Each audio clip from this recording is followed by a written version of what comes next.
रामचंद्र की जय। पवन सुत हनुमान की जय। बोलिए जय बोलैया की जय। बोलिए चिपका बिठैया की जय। सब संतन सीताराम। सीताराम। बोले गजानन स्वामी की जय। बोले लंबोदर भगवान की जय। गणपति गणनायक के भाई मोर गणपति गणनायक जी गणपति गणनायक भाई मोर गणपति गणनायक गणपति गणनायक के भाई मोर गणपति गणनायक जी गणपति गणनायक भाई मोर गणपति गणनायक भाई भजन तुम्हारी करूं हमेशा श्री गणपति गणनायक जी भाई भजन तुम्हारी करूं हमेशा श्री गणपति गणनायक जी भाई भजन तुम्हारी करूं हमेशा श्री गणपति गणनायक भाई भजन तुम्हारी करूं हमेशा श्री गणपति गणनायक जी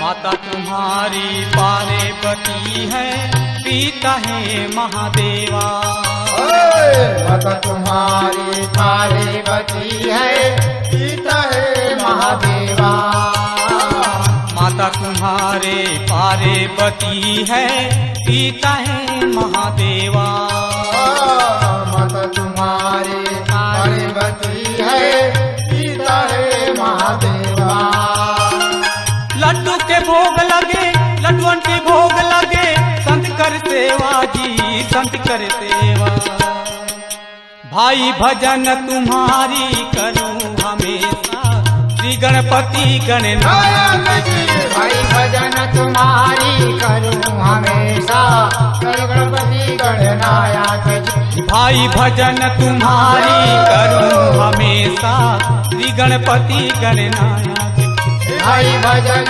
तुम्हारी करूं हमेशा श्री गणपति गणनायक जी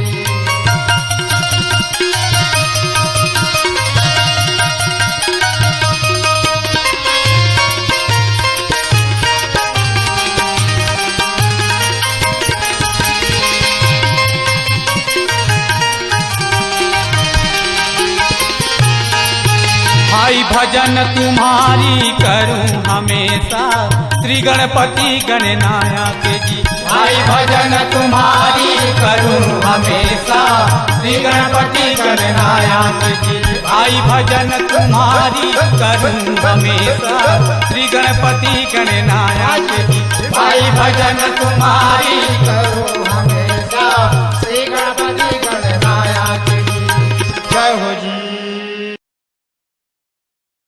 राम राज अभिषेको सुनिह हर्ष नर नारी लगे सुमंगल सजन सभा विधि अनुकूल विचारी लखन सिया राम चंद्र की जय। यहाँ तो बैठे हव ज्ञानिक चतुर सुजान भूल चुकला माफी करी तुहरे लइका तान राम कथा के सुनैया मोर गवई गांव के रवैया दाई दीदी भैया मित्र मिलन मानस मंडली सहस पुल्लोहारा राम कथा ला सुनावत हन।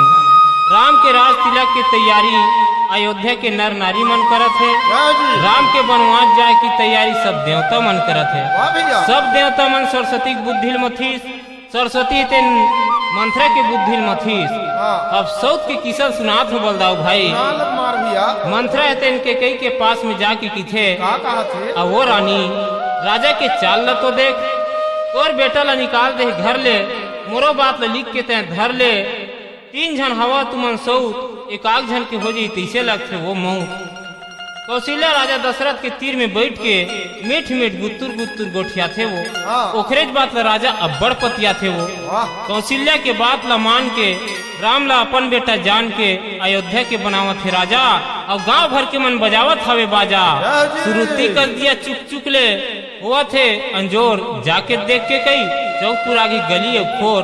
शोर संदेश नहीं है बेटा के न तोर, ये कई की थे कैसे गोठिया था सो अड़ही तोर कुबरी कन्हल पढ़ी की थे मंथरा की थे मैं मरत हूँ तोर बर तय गुसिया था मोर बर। दू कौड़ी के बनिहारी तोरे घर में रही था वो, दू ठन बात ला तोर सही था। कौशल्या बन जही रानी तय भर बे पानी, तोर को नहीं चली सियानी मोरो हो जही वो मरे बिहानी। मंथरा के बात में विश्वास कर लिस ये कई की थे का करने है बता। देवासुर संग्राम में तय लड़ाई करे बर गेरे है, राजा तोरा दू ठन वरदान दे है, वो वरदान ला मांगे के मिले हवे मौका, और ओला कहूँ दे देतीस तो काम बन जतीस ठौका। वाह ये कई की थे काम मांगो बता। भरत के राजगद्दी राम के वनवास 14 साल ले वन में जाके वनवासी के भेष में बिताही। मंथरा के बुद्धि ऐसे मथीस लेवना निकाल दीस। मंथरा के बात मान के कही तेन कोप भवन में जाके फटहा साढ़ी पहिर के बलदाऊ भाई, हाँ भैया। और पहन के चुंदी छरियाए, हाथ गोड़ लग घरियाए, आखिल पड़ियाए, मुड़िल तरियाए, बैठ गे चितियाए। वही बीच में राजा आके देखे बेहाल पड़े रहा है। कौन तोला गाड़ी दी से वो नाम तो बता, अभी ओला देश ले निकाला करवा देता हूँ। क्या हो तोला जे इच्छा लगे तेन मांग ले के कई ऐसे रूप सजा के देखा कि तोला देख के मोर मन मोहित हो जाए। ये कई की थे मांग ले कही के अलावत हवस मेछा उडाढ़ी, दू ठन वरदान ला अभी नहीं देहस गज्जा बकन बाढ़ी। वाह राजा की थे मुरबिया सहित मांग ले मोर करा का के कमी है। मांग ले की थस राजा झन होबे उदास, भरत के राजगद्दी राम के वनवास। हद का बात ला सुनीस राजा आंखी अंधियागे, भुइया में गिर गे भैया चेत हर हजागे। धीरे धीरे राजा के चेत ऐस, राजा की थे का मांगे रानी मोर से वरदान, मुंह से ऐसे ढीले जबान, मोर छाती में लग गे बान, तोर बर कैसे बनाओ बैमान।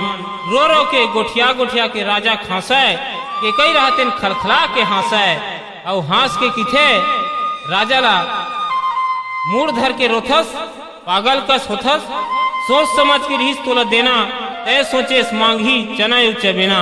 ये कई की थे मांग ले कही के बने रहे दानी, दू भा का गोठियाए तो मुख सुखा गे पानी। एक आक लोटा लाव का पानी पिया बार राजा ऐसे की तूने कहा था भैया ये कही है कौन लगा राजा दशरथ ला। ऐसे का हाँ तो राजा की थे बस रानी बस, अरे तो रसस दानी है तेला सुन की थी। वाह तोर लेकत को बड़े बड़े हावे अड़बरदानी, और ऐसा न दानी तोर कस आखिर नहीं बोहावे पानी। एक राजा हरिचंद्र सुने हवस तय कान में, लइका नारियल बेच के राजा दे हवाए वह दान में। एक राजा शिविर अपन शरीर के मांस ला काट काट के तराजू को हतौलाए, एक राजा मोरा ध्वज अपन लइकल आराम पौलाए। ऐसा न दानी राजा मन के अमर है कहानी, ऐसा न दानी तोर कस आखिले नहीं बोहावे पानी। राजा दशरथ है तेन रो रो के पीछे, आज तोला प्रेम के रस्सी जान के छाती में लिपटा हूँ कही के सोचे रहे हूँ, सर को बन के डस के मोला घायल कर दे रानी। मूड लधर के राजा बैठे रहा है।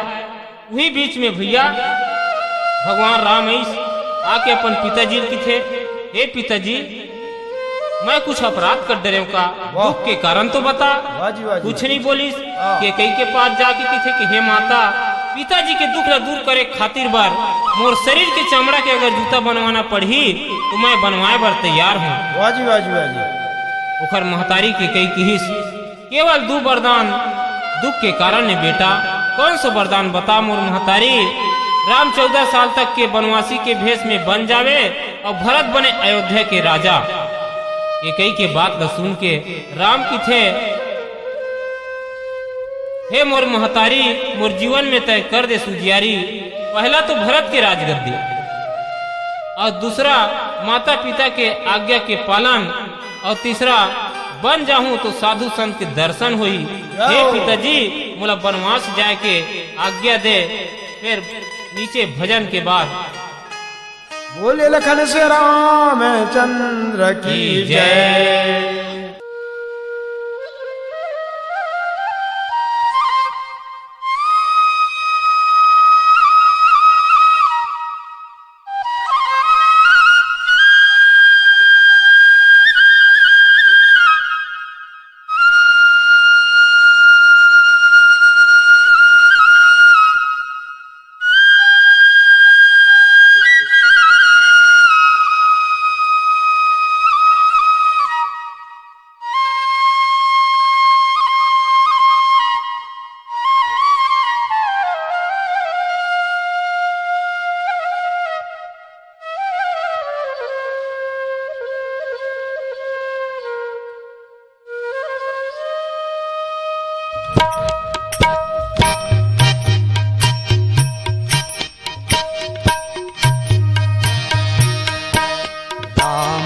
काबर दिए बनवासे हो माता के गई,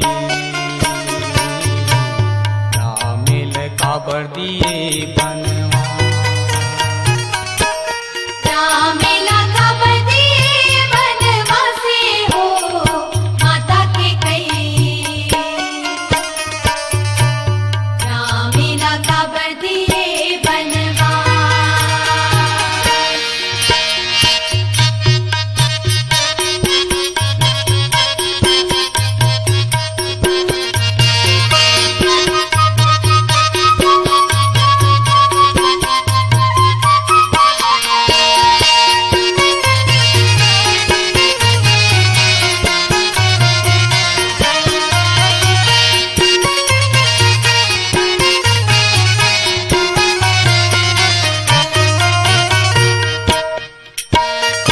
जंगल जंगल झाड़ी झाड़ी भटकते हावे राम हार, जंगल जंगल झाड़ी झाड़ी भटकते हावे राम हार। 14 साले कैसे कटही सुना पर गे धाम हार, 14 साले कैसे कटही सुना पर गे धाम हार। सुना पर गे धाम हार, सुना पर गे धाम, सुना पर गे धाम हार, सुना पर गे धाम हार। रामिल काबर दिए बनवासे हो माता के गई, रामिल काबर दिए बनवासे, रामिल काबर दिए बनवासे हो माता के गई, रामिल काबर दिए बनवास।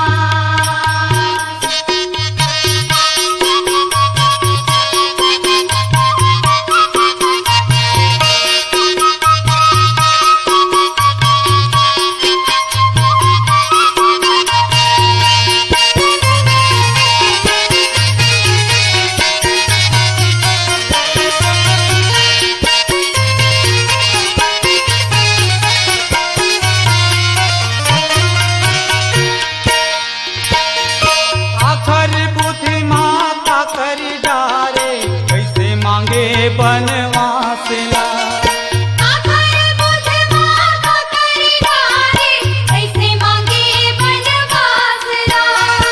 आखर बुद्धि माता कर डारे कैसे मांगे बनवास ला, आखर बुध माता करी डारे कैसे मांगे बनवास ला। कैसे मांगे बनवास ला, कैसे मांगे बनवास ला, कैसे मांगे बनवास ला, कैसे मांगे बनवास ला। रामिल काबर दिए बनवासे हो माता के गई,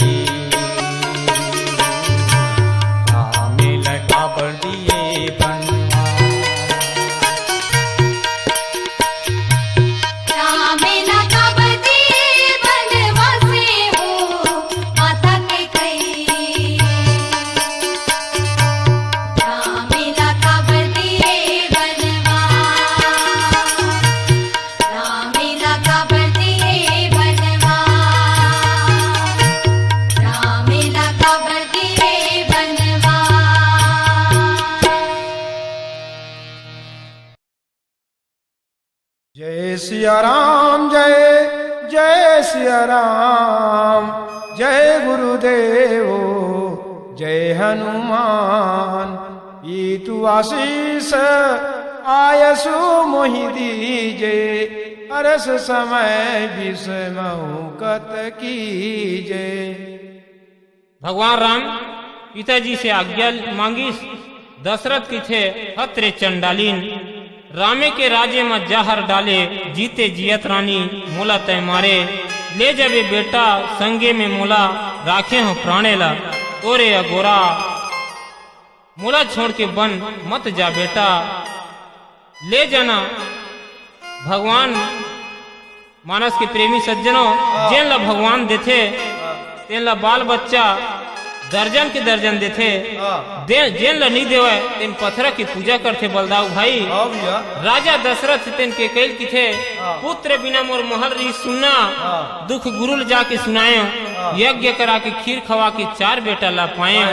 चौथापन में बेटा पायो की खुशी मनायो मन में, मोर गद्दी के बैठैया हो गए कहत रहे बेटा छोड़ के जावत हवस वन में।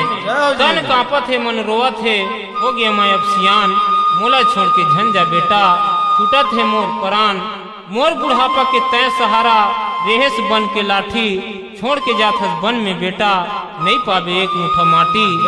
चारे च बेटा के चारे च बहू, सोचे पिया ही पानी। इतवा रानी बैरी हो गे, दुख में बेटा के पर गे उतानी। मोला दुख धराए भगवान, मोला दुख धराए बेटा राम, मोर घर में आके बेटा बना के सुख ल नहीं पायो। राजा दशरथ की थे, तय निकल बे घर ले, मोर जीव हाथ में धर ले। तय निकल बे घर ले, मोर जीव निकल ही ये धड़ ले। राम की थे, तोर आशीर्वाद रही पिताजी मोर संग में, मैं जावत हूँ वन में, चिंता फिकर झन कर बे मन में। माता पिता से विदा लेके भगवान राम आगे बढ़ीस। तो गांव के मन की थे, बचपन के दया माया ला जोड़ के, झन जाबे राम अवध ला छोड़ के। भगवान राम की थे, संगवारी काबर तुम होथोगा उदासी, करम में मुरो लिखे बनवासी। दोष लगा थो मंत्रा दासी गा, करम में मुरो लिखे बनवासी। तो गांव के मन की थे, हमू मला ले जा तोर साथ मा, और बिना सुनना लगे दिन या रात मा, हमू मला ले जा तोर साथ मा। भगवान राम संगी साथी मन ला आशीर्वाद लेके वहां से चले। जावत श्रृंगेश्वरपुर में पहुंची, निषाद राज गुहा मिली। गुहा भगवान राम की मिताने इथे मितान, एक रात मोर पश्चिम रुक जते हो। भगवान राम की ही दिन पहाहू रुख राय के छाव मा, नहीं जावा मितान तोर गाँव मा। भगवान राम बर के नीचे रात ला बितेस, वहां से फिर समय ला काट के वहां से फिर आगू बढ़ीस। जावत गंगा के तीर में पहुंच गए। राम की थे, केवट भैया और डोंगा ला किनारे में ला, हम ला ये पार ले वो पार जाना है। फिर भजन के बाद बोलिए लखन सिया राम चंद्र की जय।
सावन के झड़ी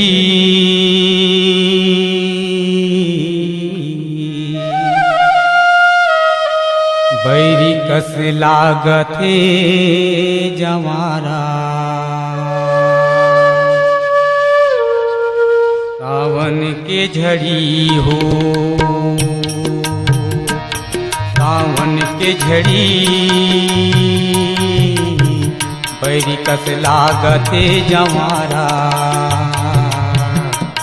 सावन के झड़ी हो कहाँ ते आबे कहाँ ते जाबे हो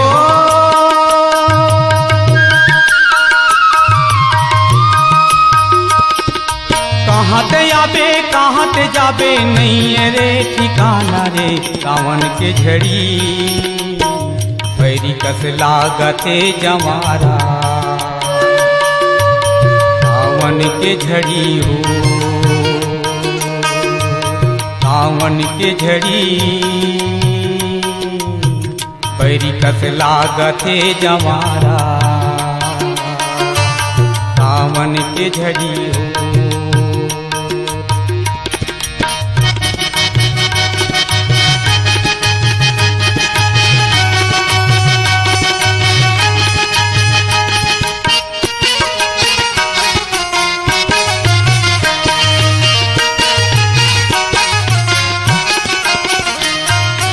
आगे आगे राम चलते पाछू में लक्ष्मण भाई पाछू में लक्ष्मण भाई रे भैया पाछू में लक्ष्मण भाई आगे आगे राम चलते पाछू में लक्ष्मण भाई पाछू में लक्ष्मण भाई रे भैया पाछू में लक्ष्मण भाई मांझे मांझोलन सिया जानकी मांझे मांझोलन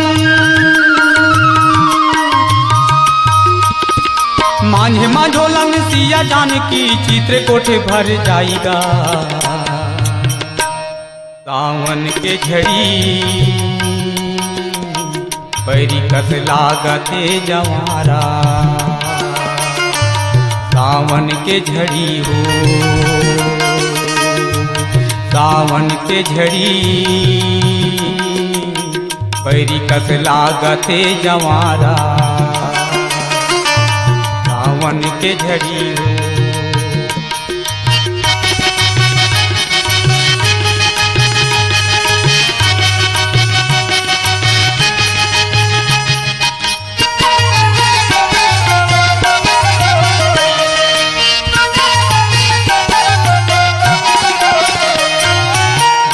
रिमझिम मौला बरसे पवन चले पुरवाही पवन चले पुरवाई रे भैया पवन चले पुरवाई रिमझिम मौला बरसे पवन चले पुरवाही पवन चले पुरवाई रे भैया पवन चले पुरवाई कौने ब्रिज पर ठाड़े हुई है कौने ब्रिज पर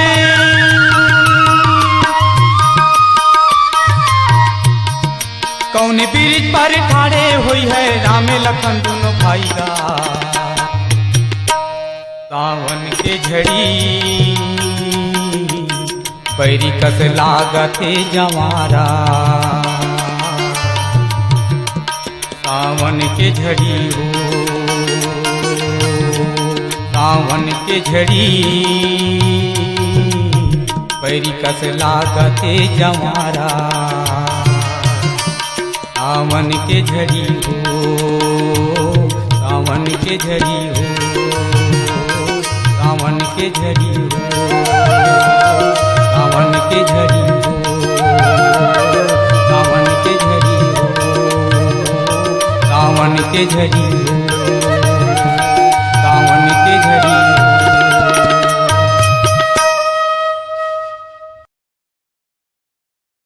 जय सिया राम जय जय सिया राम जय गुरुदेव जय हनुमान मांगी नावना के वटवाना कहीं तुम्हारू मरम मैं जाना चरण कमल रज कहूँ सब कहाई मानुष करनी मुरी कछु आई केवा ठा डोंगाला नहीं ले राम ला की थे जानत ह तोर मरमला ओतका दिन ले रेहो अनजान मा अब तो सुन डरे हवा कान मा भले मोला मार ली लक्ष्मण बाण मा पथरा सन बना देस नारी तो मु लकड़ी का है ठिकाना कैसे राम जी तही बताना डोंगा में बैठे बर हो गए हस तैयारी और मोर डोंगा के का है चिन्हारी और डोंगा को बना देस नारी तो कैसे चली मोर जिंदगी अब गुजारी भैया तोर पाँव के धुर्रा में जादू भरे है अड़बड़ और पाल कहूँ डोंगा मढ़ावे तो हो जही गड़बड़। वाह जी एक नारी पाल नहीं सका तो दूजन नारी पाले बल लफड़ा है बलदाऊ भाई। सही बात में लतमार भैया। राम के थे पाँव ला धोबे तभो धोआ हूँ, हाँ। गोड़ हाथ ला धोबे तभो धोआ हूँ, मोर पूरा शरीर ला नौहा हूँ के भी तभो नौहा हूँ। वाह जी वाह जी। राम के थे बीच रास्ता में चटके हूँ और तो डोंगा के बिना अटके हूँ। वाह जी केवट पानी ले भैया ला के पाँव धोई, केवट की थे डोंगा ला चलाए बर महू हाँ मेछा ला ऐठा था। भगवान राम के थे महू डोंगा में बैठा था।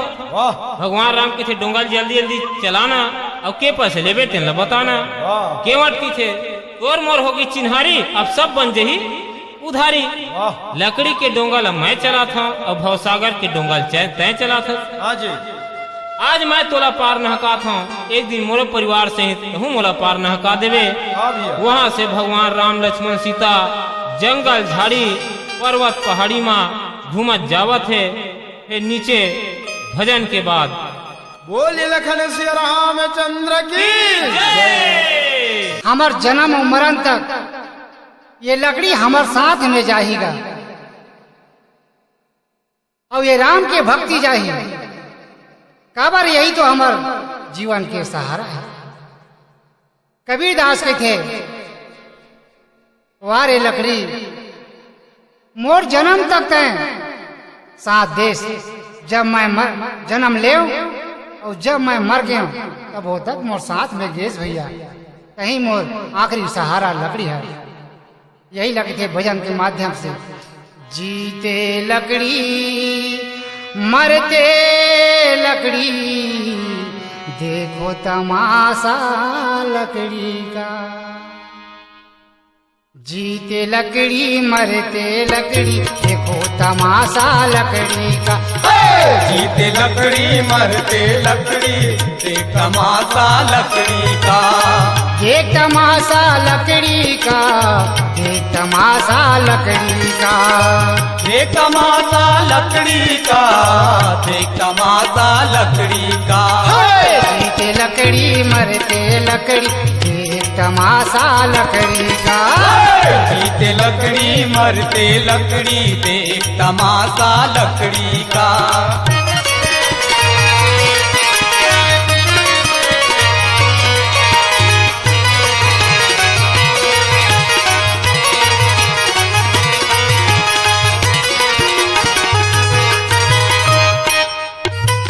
बालक ने जब पैदा हुआ झूला बना दिया लकड़ी का। झूला बनाया लकड़ी का, झूला बनाया लकड़ी का।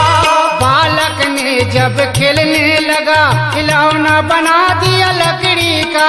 खिलौना बनाया लकड़ी का, खिलौना बनाया लकड़ी का।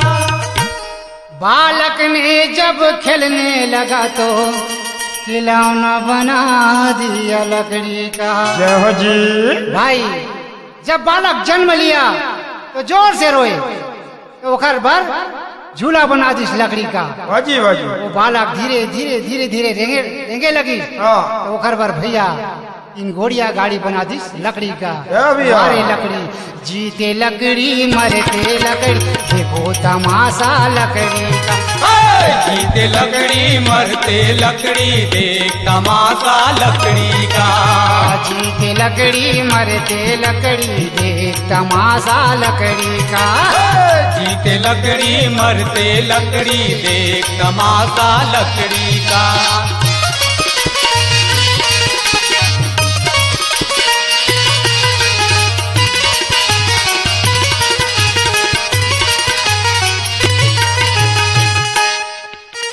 बालक ने जवान हुआ घर बना दिया लकड़ी का। घर बनाया लकड़ी का, घर बनाया लकड़ी का। बालक ने जब बूढ़ा हुआ लिया सहारा लकड़ी का। लिया सहारा लकड़ी का, लिया सहारा लकड़ी का। बालक ने जब बूढ़ा हुआ लिया सहारा लकड़ी का। जय हो जी। भाई बालक जब जवान हो गया हाँ। तो अपन बसे पर घर बना ली इस लकड़ी का। जय भैया। कुछ दिन उस घर में रही, सियान हो गए, ओखर दोनों पैर कांपे लगी। तीसरा पैर बना ली भैया लकड़ी का। क्या होता था? वारे लकड़ी, जीते लकड़ी मरते लकड़ी, एक तमाशा लकड़ी का। जीते लकड़ी मरते लकड़ी, देख तमाशा लकड़ी का।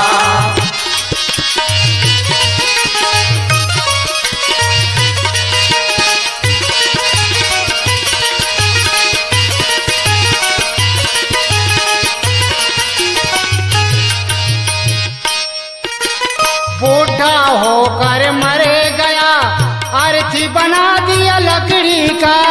अर्थी बनाया लकड़ी का, अर्थी बनाया लकड़ी का।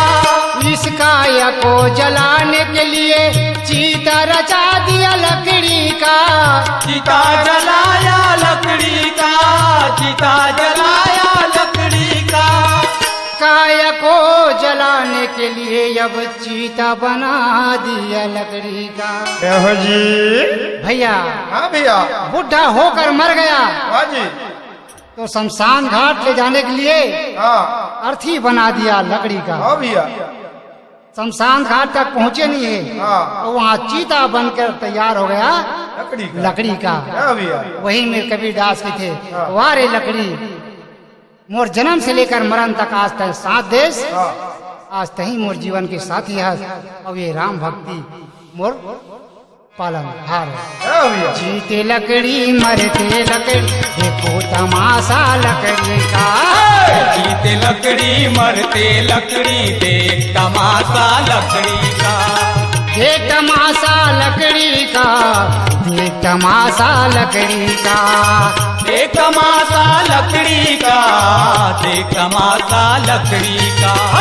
जीते लकड़ी मरते लकड़ी, देख तमाशा लकड़ी का। जीते लकड़ी मरते लकड़ी, देख तमाशा लकड़ी का।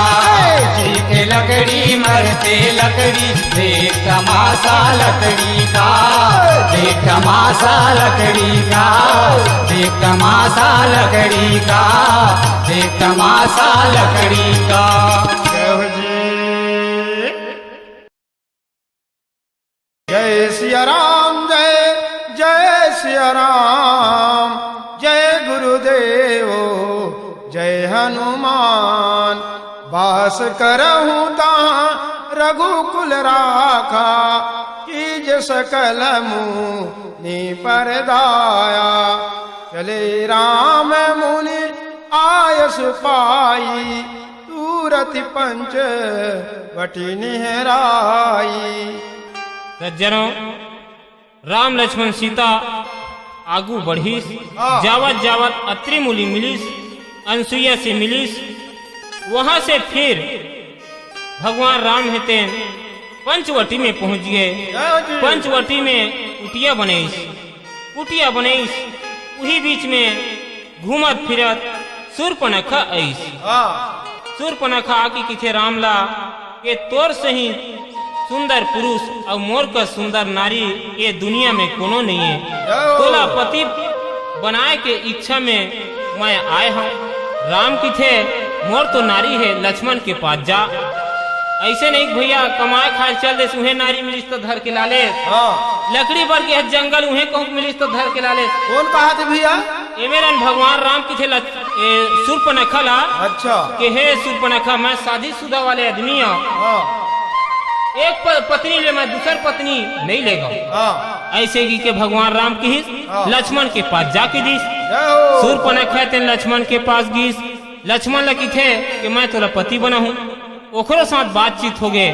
सूर्पनखा तेन अपन रूप ला राक्षसी के बनईस और बना के सीता के पास जाके थे मैं तोरा खा जाऊँ। लक्ष्मण रहते दौड़ीस और दौड़ के नाक ला काट दिस। हाँ। जब नाक ला काटी तो सूर्पनखा रोवत गावत चिल्लावत खरदूषण के पास पहुंच गए। भैया रक्षा कर भैया, सारी चर्चा ला बतईस। खरदूषण तीसरा हेतेन सेना सजा के आईस, पंचवटी में पहुंच गए। हाँ। भगवान राम की थे भाई लक्ष्मण, एक खरदूषण हेतेन सैनिक सजा के आवत थे भैया, तय सीता ला जंगल में ले जा और एक खोहा में लुका देबे। जय। भगवान राम जब राक्षस मन ला देखिस तो ऐसे माया के जाल फैलेस, अपन दोनों हाथ जोड़ के भगवान राम खड़ा हो गए और माया के जाल में राक्षस मतलब सब राम बना दिस। वाजी वाजी वाजी वो ओखर आँखी में वो राम दिखे, ओखर आँखी में वो चकले मारे, बोला वो चकले मारे।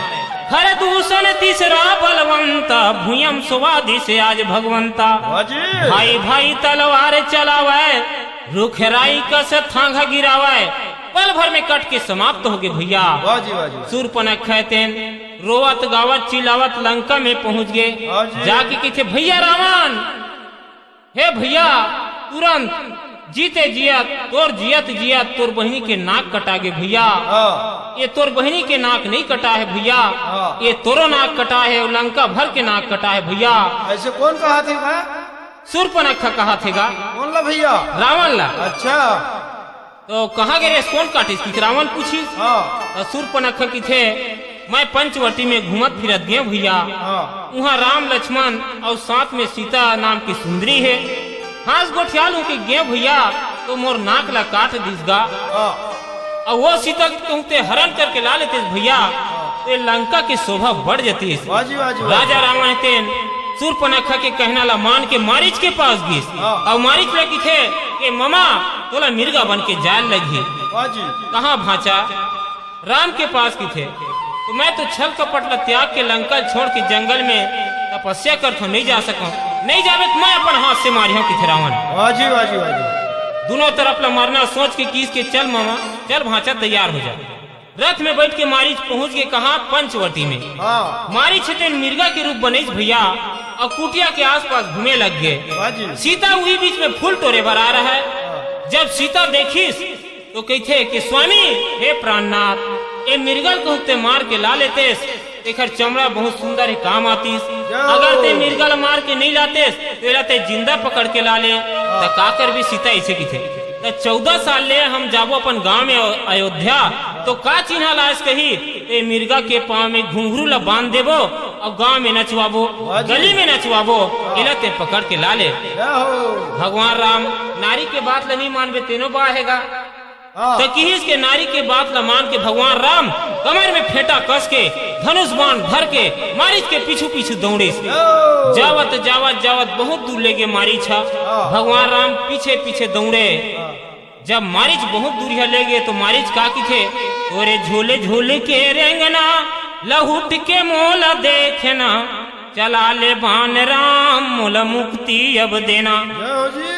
मारी छेतेन की थे भगवान तोला मैं बहुत दौड़ा है राम, अब तोर पाँव ले लेके सिर तक के मैं दर्शन कर ले। अब एक काम कर, ज्यादा दौड़ा है तोला मैं चुप खड़े हूँ और तय मोरा निशाना लगा के मार ले। भगवान राम तेन कान तक के धनुष बाण खींच के जब छोड़ीस तो मारिच के छाती में जाके लगीस भैया। जैसे मारिच के छाती में लगीस राक्षसी रूप में हाय लक्ष्मण के पुकारीस और प्राण ल त्याग दीस। इति बार सीता हेतेन जब लक्ष्मण के आवाज ला सुनीस तो लक्ष्मण तोर भैया ऊपर विपत्ति आ गई। लक्ष्मण तो जल्दी जा भैया। लक्ष्मण की थे मोर भैया ऊपर कोई विपत्ति नहीं आए भाभी। लक्ष्मण जब ऐसे बोली तो सीता रहते घुसिया गए। अगर मैं पति की सेवा करे बर जंगल में आए हूँ तो मैं अच्छा तरह से जानता हूँ पति की सेवा करे बर। दे तोर धनुष बांध ला मोर चूड़ी पहन लेते हैं और मैं जाता हूँ कि सीता रहते धनुष बांध ला धर लीस भैया। लक्ष्मण विवश हो गए सीता के कारण और किस के भाभी मोरा जाए चला पड़ा थे। एक थो रेखा खींच के लक्ष्मण निकल गए और इति बार भैया राजा रावण है तेन साधु के रूप बनेस और बना के कुटिया के पास पहुंच गए। फिर नीचे भजन के बाद बोलिए लखन श्री रामचंद्र की जय। मीरा रानी हाँ भगवान ला पति पाए बार कतेक बड़े तपस्या करी। आज अपन बड़े जनमहल ला छोड़ के वनवास में जाके कुटी बना के भगवान के तपस्या करत। भगवान के तपस्या करत करत अपन तन मन ला बिल्कुल एक दुबली पतली कर दी। ए भगवान मैं तोला जन्म जन्म तक तोला मैं पति पाऊं के। और मीरा रानी बावरिया हो गई। मीरा हो गई बावरिया मीरा हो गई बाबरिया बाबरिया रे भाई। अब लेकर हरि कर नाम मीरा हो गई बाबरिया। अब लेकर हरि कर नाम मीरा हो गई रे बाबरिया। अब लेकर हरि कर नाम मीरा हो गई रे बाबरिया।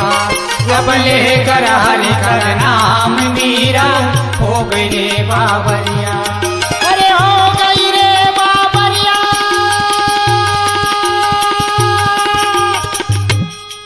अरे हो गई रे बाबरिया। अरे हो गई रे बाबरिया। अरे हो गई रे बाबरिया। अब लेकर हरि कर नाम मीरा हो गई रे बाबरिया।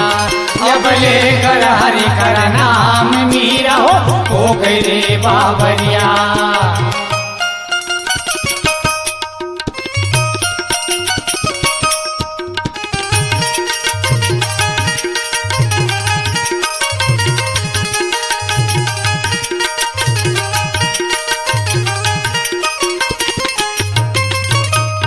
सौरी लतारे सुदामा लतारे राम तारे सदन कसाई। गौरी लतारे सुदामा लतारे राम तारे सदन कसाई। सौरी लतारे सुदामा लतारे राम तारे सदन कसाई। गौरी लतारे सुदामा लतारे राम तारे सदन कसाई।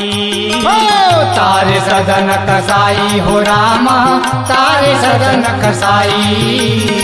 तारे सदन कसाई हो रामा तारे सदन कसाई। सुआ पढ़ावत गणिका लतारे। सुआ पढ़ावत गणिका लतारे। तारे मीरा बाई। तारे मीरा बाई। अब लेकर हरि कर नाम मीरा हो गई रे बाबरिया। अब लेकर हरि कर नाम मीरा हो गई रे बाबरिया। अब लेकर हरि कर नाम मीरा हो गई रे बाबरिया। अब लेकर हरि कर नाम मीरा हो गई रे बाबरिया। अरे हो गई रे बाबरिया।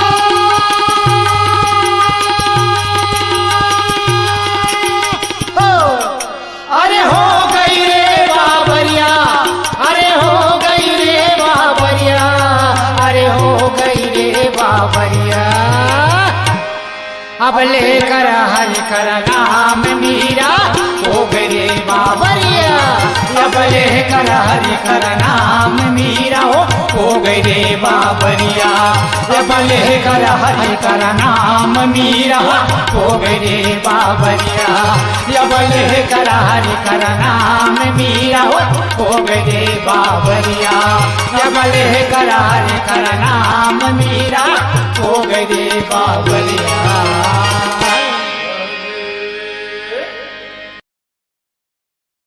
जय सिया राम जय जय सिया राम। जय गुरुदेव जय हनुमान। क्रोधे वंश तब रावण निजे रथ बैठाई हो राम। चला गगन पर आतुरा भयरथ हाँकिना जाई हो रामा। क्रोध में राजा रावण तिन भिक्षा मांगीस। सीता तिन भिक्षा लेके जब रेखा के पारईस तो बालधरी सीता के रथ में बिठा ली।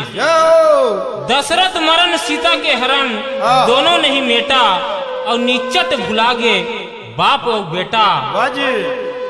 राजा दशरथ के कई के बात ला नहीं मानती तो राजा दशरथ की मरण नहीं होती। आज भगवान राम सीता के कहना ला नहीं मानती तो सीता के हरण नहीं होती। सबसे बड़े नारी मन के बात ला माने लगते रहती भैया। का करबे नारी मन सुन तो देवता हारे है। तो आज सीता के हरण होते। आकाश मार्ग में सीता रो रो के थे सास ससुर के सेवा करी हाँ कही के सोचे रहे हो मन में। दो दिन मोला आय नहीं हुई, निकल गए मैं वन में। जाओ देवर जोड़ी के साथ सुखला करिया कई के सोचे रहे मन में, दो दिन मोला आय नहीं हुई, लेगा थे रावण संग में। मैं अभागिन पड़े हम बीच खार मा, सुखला नहीं पाए आज परिवार मा। जाओ मैके में रहते हो दादा भाई सुन के आतीस, ससुरे में रहते हो गांव बस्ती हर छोड़ातीस। जाओ जी चारों पोती पड़े हम अंधियार मा, सुखला नहीं पाए आज परिवार मा। सीता मैया तेन कलप कलप के रोथे, मोला पति मिलिस भगवान, मोरे चोरी हुआ थे दिन मान। मैं हर रोवत हूँ जवानी माँ, वह खोजत है ईमानी माँ। का करबे भैया, भगवान जेल दुख देथे तेला दुखे दुख दे देथे, जाओ भैया। और जेल सुख देथे तेला सुखे सुख दे देथे। जेल कहते दुख ऊपर दोहरा, हाँ जी। तो सीता हा न तो सास के सुख ला पैस, न तो ससुर के सुख ला पैस, न तो देवर जोड़ी के सुख ला। एला कथे दुख ऊपर दोहरा, हाँ तो जी। जेल ला भगवान दुख देथे तेला दुखे दुख, और सुख देथे तेला सुखे सुख। जेल ला गुड्डी देथे तेला गुड्डीज गुड्डी, जेल ला गुड्डू देथे तेला गुड्डूज गुड्डू। सीता कहते मोर तो ओनो नहीं है सुनैया। सीता आकाश मार्ग में रो रो के कहते, सुनिले जंगल सुनिले झाड़ी, सुनिले पर्वत सुन पहाड़ी, बाजी सुनिले रूख मोरे दुख, सुनिले पशु मोरे चूहते आंसू। वाह लंका के राजा बन के चोर, पकड़े हवे बहल मोर। कोनो दया करोगा कोनो माया करोगा, जाके राम ला बता दो भैया, लेगा थे लंका पापी रावण। फिर आगे भजन में कथा सुनो। बोलिए लखन श्री रामचंद्र की जय। मतवाला हो जा भैया, मतवाला अब हो जाओ, मतवाला सब हो जाओ भाई, मतवाला हो जाओ। मतवाला हो के भैया हो, महुआ पानी में मतवाला मत हो। मतवाला हमला का चीज में होना है भैया? राम रस में। राम रस में कौन कौन मतवाला हो है सुनाओ, ये रामायण के भीतर में छपे पर ना हो। एक मतवाला देखो वीर हनुमान को, एक मतवाला देखो वीर हनुमान को, रावण के लंका जला डाला भाई, राम जी में हो के मतवाला गा। एक मतवाली देखो सौरी दाई को, एक मतवाली देखो सौरी दाई को, राम जी को जूठा बोईर खवा डाला भाई, राम जी में हो के मतवाला गा। एक मतवाला देखो तुलसीदास को, एक मतवाला देखो तुलसीदास को, राम जी के मस्तक में तिलक लगा डाला भाई, राम जी में हो के मतवाला गा। जय हो जी। और एक मतवाला देखो भाई कलयुग में गा। कलयुग के मतवाला हम न मिलो भैया। अच्छा हाँ जी हाँ भाई कृष्ण। तो हमार मतवाला मन के चालते। एक मतवाला देखो कलयुग में गा, तो शराब पी के अपन परिवार को भुला गया, शराब पी के परमात्मा के नाम को भुला गया। बहुत सुंदर। तो भाई ये कलयुग के शराबी, एक जन शराबी है, शराब पी के जावत से मिलो भैया। हाँ हाँ बोरिंग के सामने में गा, बड़े जन डोगरा रहा धोना मजना, वही में जाके वो शराबी कूद के भाई, और शराबी मार भैसा से बूढ़े और मुड़ कड़ार में मारे। हाँ हाँ ये डाले तन कुतिया आते और मुहल चाटे लगी, तो शराबी का समझते कुतिया ला अपन भाई समझाते, और मुहल चाटे तो शराबी का है जल्दी जल्दी पहुंचना हो गुड्डी दाई और मुहल का हाथ। हाँ हाँ वो शराबी के हाथ कुतिया के पीठ में आगे, धीरे धीरे वो शराबी के से नशा के हालत में और पूछी डहर आगे। तो शराबी कहा कि थे कसो फलानी के दाई कल जो दू ठन बेनी कथा रे है, आज कैसे ठन बेनी कथा का हाथ होकर पूछी ले सकती रहा। तब पनिहारी मन कहा है गाँव को दाई दीदी मना, ओहो देख तो चूतिया ला, वो तो हमारे फलानी दीदी घर के कबरी कुतिया है जिन अपन भाई समझाते। अगर भाई राम रस पी रहते तो मैं नारी के जात होता हूँ, तब वो मैं तोला कावा भर पटार के मैं तोला सही जगह में ला देते। ते तो माया के रस पिए चुतिया, मैं तोला नहीं उठा सका, ऐसे कहा था। फिर यही में पापी चोला रे अभिमान भरे तुरे तनमा, ये गुमान भरे तुरे तनमा। पापी चोला रे अभिमान भरे तुर तनमा, ये गुमान भरे तुर तनमा।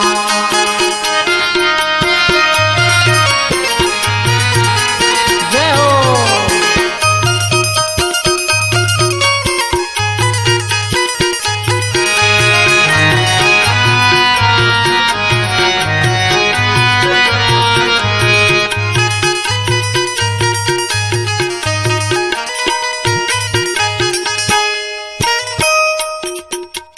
घोड़ा तो होते लगा में खवाते अभिमान भरे तुरे तनमा, हाय गुमान भरे तुरे तनमा। घोड़ा तो होते लगा में खवाते अभिमान भरे तुरे तनमा, हाय गुमान भरे तुरे तनमा। हाथी तो होते अंकुश में जमाते अभिमान भरे तुरे तनमा, ये गुमान भरे तुरे तनमा। भैया अगर घोड़ा होते भाई मैं अपन लगाम खवा के अपन कब्जा कर लेते हूँ। अगर हाथी होते भाई तो तोला लोहा के अंकुश में मार के कब्जा कर लेते हूँ। ये तो मानुष तरस भाई, मैं तोला का बताऊँ, ये तो महान विद्वान रहा। लेकिन जब तक अपन शरीर के भी माला नहीं हटा पावे तब तक भगवान के कथा में तोला कोई आनंद नहीं आए। पापी चोला रे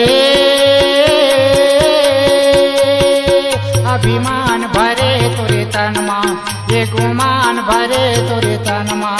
अभिमान भरे तुर तनमा, ये गुमान भरे तुर तनमा।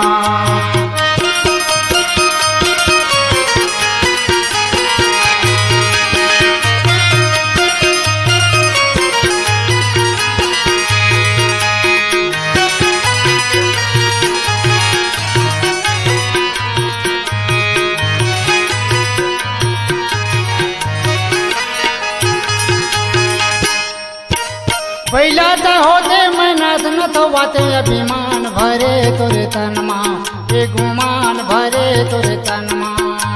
पहला तो होते मैं नाथ न तो बाते अभिमान भरे तुर तनमा, ये गुमान भरे तुर तनमा। सुआता होते सितरा में पढ़वाते अभिमान भरे तुरे तनमा, ये गुमान भरे तुरे तनमा। सुआता होते सितरा में पढ़वाते अभिमान भरे तुरे तनमा, ये गुमान भरे तुर तनमा। पापी चोला रे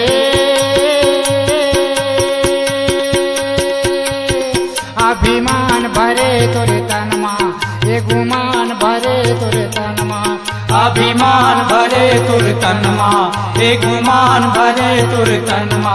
अभिमान भरे तुर तनमा, ये गुमान भरे तुर तनमा। अभिमान भरे तुर तनमा, ये गुमान भरे तुर तनमा।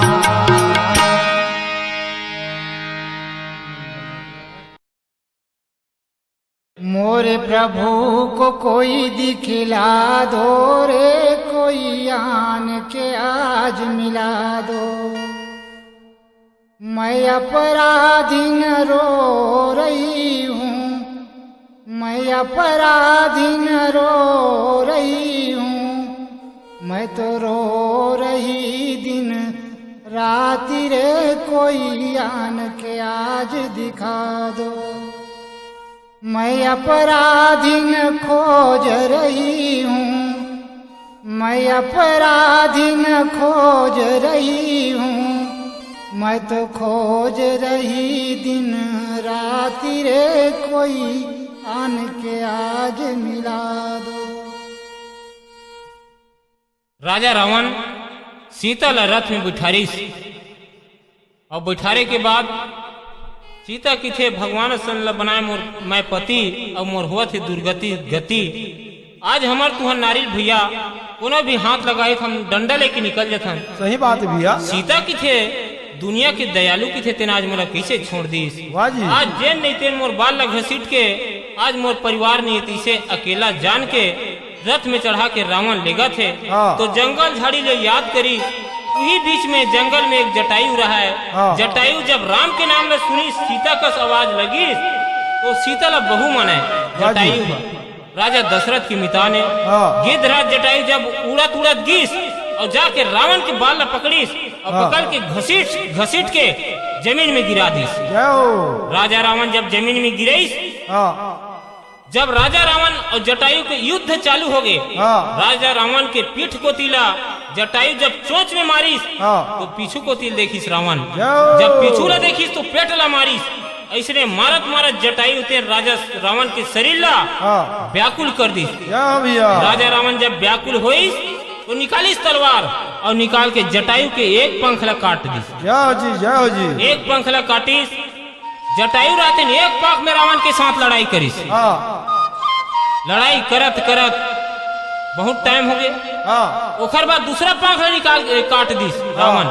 जब दोनों पांख ला काट दी तो सीता की थे बेटी, आज मैं तोला नहीं छोड़ा सके, मोरे जीवन के तय साथी कट के गिर गए दोनों पाखी। जय हो। मैं पड़े हूँ आज भुइया में, कैसे के उड़ावे दुनिया में। हाँ। सीता नहीं छोड़ा सकी।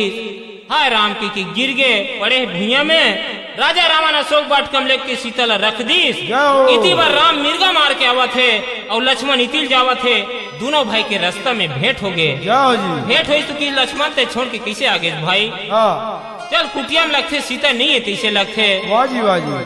वहाँ से लेकर धकर राम कुटिया के पास आई। हाँ। कुटिया ला देख के किथे, हाय सीता तोर बिना कुटिया हो गए रीता। जय हो। हाय सीता और बिना मोर धन हो गए रीता। हाँ। भगवान राम रोयल धली और रो रो के किथे भैया कुटिया सुनना हो गे वो सीता, तोर बिना रानी मोला गुने हो गे वो। जय हो। पत्थर काटा मरेंगा तरेंगा मोरे संगे मैं आए वो।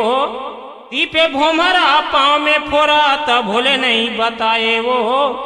दाना ला छोड़ के वन में आके फल फूला तय खाए वो।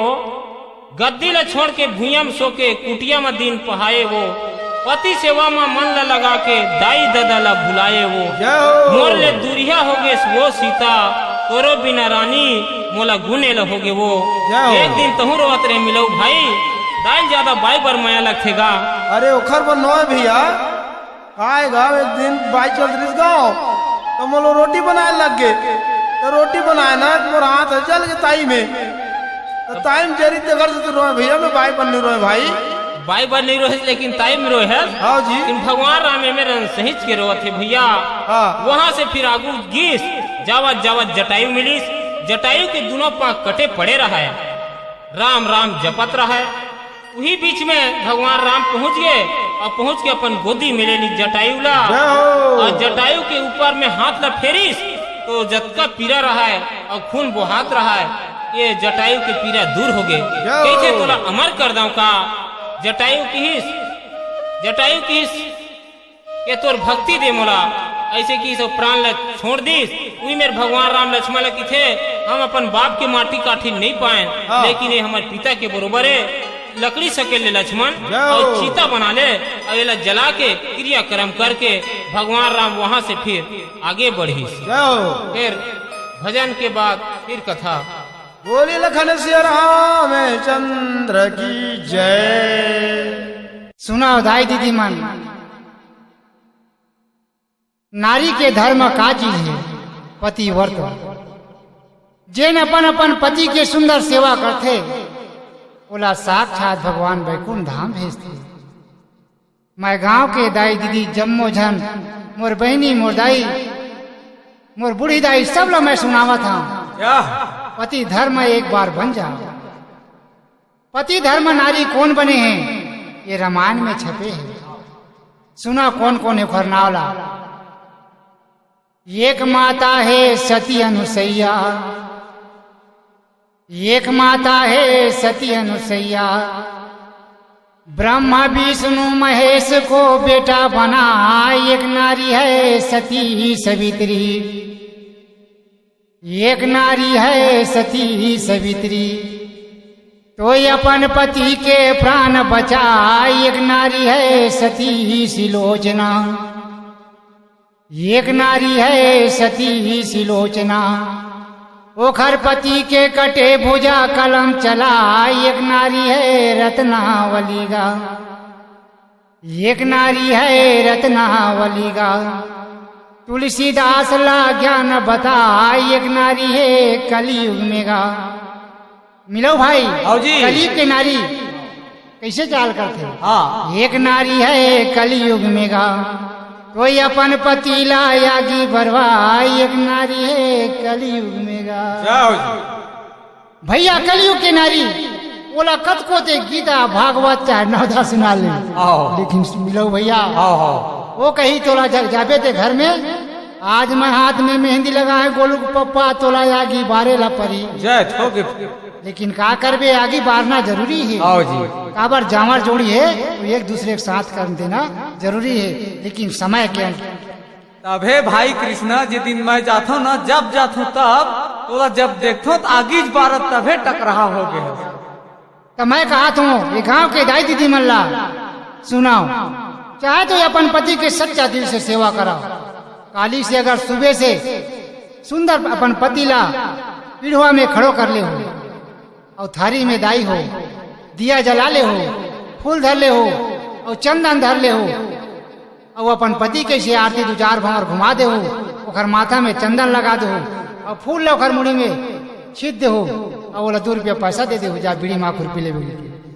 अगर 7 दिन ले करते अपन पति के इतने लगातार सेवा करबे तो सचमुच में तय सती वर्ता तोरो ये रामायण में नाव छपे धर ली दाई। जाओ जी। और काबर आज सीता मैया अशोक वाटिका में अकेला बैठे है, रावण हर के लेके होला, और सीता मैया वहाँ का कल्पत है सुनाओ ये भजन के माध्यम से। दुनिया के मालिक मालिक, दुनिया के मालिक कथे राम तोला, कैसे भुलाए के मोला, हाय राम कैसे भुलाए के मोला। दुनिया के मालिक मालिक, दुनिया के मालिक कथे राम तोला, कैसे भुलाए ते मोला, हाय राम कैसे भुलाए ते मोला।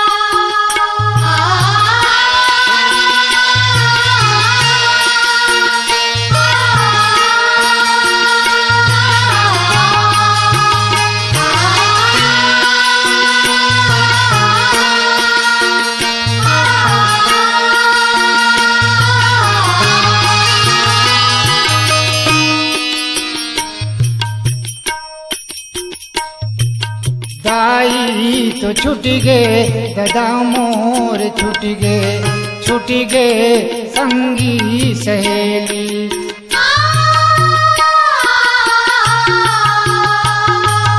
दाई तो छुट गए दादा मोर, छुट गए संगी सहेली।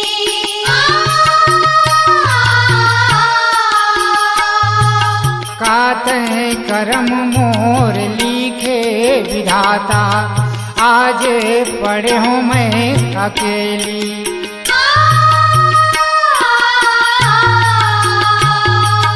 दुनिया के मालिक मालिक, दुनिया के मालिक कथे राम तोला, कैसे भुलाए ते मोला, हाय राम कैसे भुलाए ते मोला।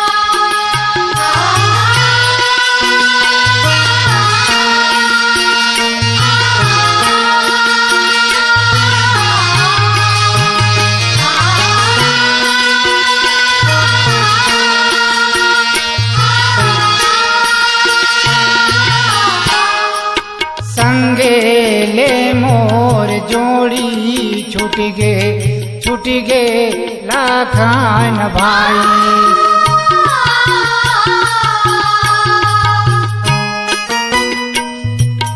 संगे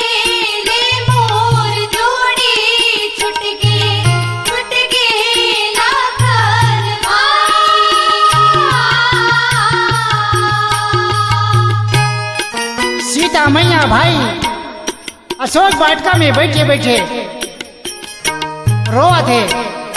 और जहां से सीता मैया जन्म ले धरती माता से, तो धरती माता ला घोरावा थे, ये धरती माता अगर ते हट जाते तो मैं तो खोरा में समा जाते दाई, लेकिन मैं आज लंका के दुखला नहीं देख सकते हूँ। सीता मैया वही में कहा थे, हट जाते धरती समा जाते दाई, ये दुख ला नहीं तो पाते हूँ।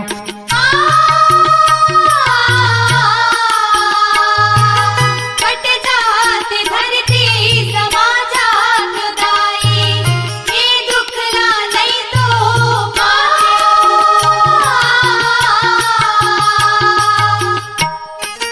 दुनिया के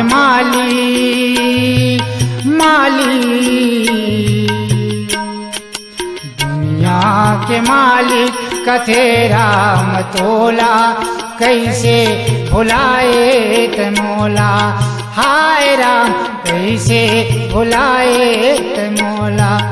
हाय राम कैसे भुलाए ते मोला, हाय राम कैसे भुलाए ते मोला, हाय राम कैसे भुलाए ते मोला, हाय राम कैसे भुलाए ते मोला, हाय राम कैसे भुलाए ते मोला, हाय राम कैसे भुलाए ते मोला। बोलिए लखन सिया रामचंद्र की जय। पवन सुत हनुमान की जय। बोलिए जय बोलैया की जय। बोलिए चुपचाप बैठैया की जय। सब संतन सीता।